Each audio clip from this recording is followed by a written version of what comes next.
Super बाजार cooperative Kankavli Sindhudurg जिल्ह्यातील एकमेव वातानुकूलित सुपर बाजार। पत्ता सुपर बाजार Mumbai Goa highway SM high school समोर कणकवली। आपल्या अतूट विश्वासामुळेच आम्ही 25व्या वर्षात पदार्पण करतोय। कणकवलीचे प्रांताधिकारी यांनी शिक्षकांबाबत वापरलेल्या एका आक्षेपार्ह शब्दावरून आता वाद निर्माण झालाय। प्रांताधिकाऱ्यांनी शिक्षकांना हरामखोर असा शब्द वापरल्याचा आरोप शिक्षक संघटनांनी केलाय। या वक्तव्याविरोधात शिक्षक संघटना आक्रमक झाल्या। पाहूया। नमस्कार। आज देवगड येथे BLO प्रशिक्षण चालू होतं आणि त्या प्रशिक्षणाला कणकवली प्रांताधिकारी जगदीश कातकर हे उपस्थित होते।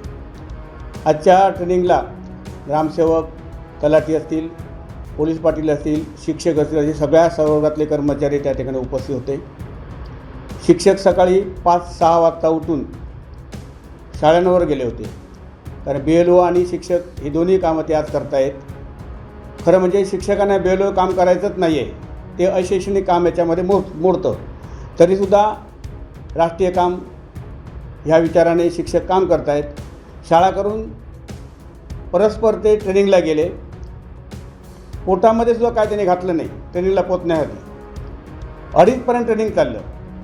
2:30 वाजता एका शिक्षकाला, तिथे देवेंद्र चव्हाण म्हणून शिक्षक आहेत, त्यांना त्रास व्हायला लागला म्हणून ते उभं राहायला म्हणाले, आम्हाला भूक लागलेली आहे, आम्ही सकाळी 5-6 वाजता उठलो आहे म्हणून। तर त्याने अर्वाच्य भाषेमध्ये शब्दप्रयोग केले, उद्धट बोलायला सुरुवात केलं। अरे तुझा हरामखोर इकडे। हरामखोर हा जो शब्द आहे तो संविधानिक पदावर काम करणाऱ्या व्यक्तीला शोभत नाही आहे। संविधानिक पदावर काम करणाऱ्या माणसाने असंवैधानिक शब्द वापरणं पूर्णतः चुकीचं आहे। त्यामुळे ह्या प्रवृत्तीविरोधात, कारण अशा वेळी अशा प्रशिक्षणाच्या वेळी आम्हाला कर्मचाऱ्यांना अनेक वेळा असे प्रसंगाला सामोरं जावं लागलेले आहे। हेच प्रांताधिकारी कणकवलीच्या ट्रेनिंगमध्ये अशीच भाषा वापरली आहे, उद्धट भाषा, अरे तुझ्याचीच भाषा वापरतात। त्यामुळे कर्मचारी हा त्यांचा काही गुलाम नाही, त्यांच्या घरचे नोकर नाही आहे।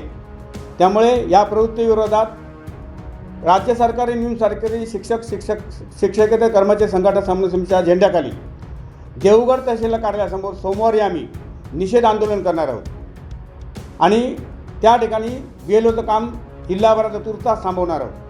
जोपर्यंत या अधिकाऱ्याची या ठिकाणी बदली होत नाही तोपर्यंत आम्ही हे आमचं आंदोलन कायम ठेवणार आहोत।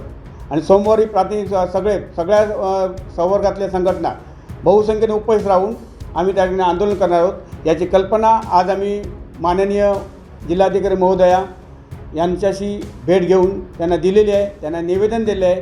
त्यांना पण विनंती केलेली आहे की या असल्या उद्धट अशा अधिकाऱ्यांवर योग्य ती कार्यवाही करावी, न पेक्षा आमचं आंदोलन मात्र त्या ठिकाणी आम्ही करणार आहोत। मॅडमांनी आम्हाला आश्वासित केलेलं आहे। या ठिकाणी ग्रामसेवक, शिक्षक, तलाठी, पोलीस पाटील जे उपस्थित कर्मचारी होते त्यांचं सह्यांचं त्या ठिकाणी निवेदन पण देवगडच्या लोकांनी दिलेलं आहे।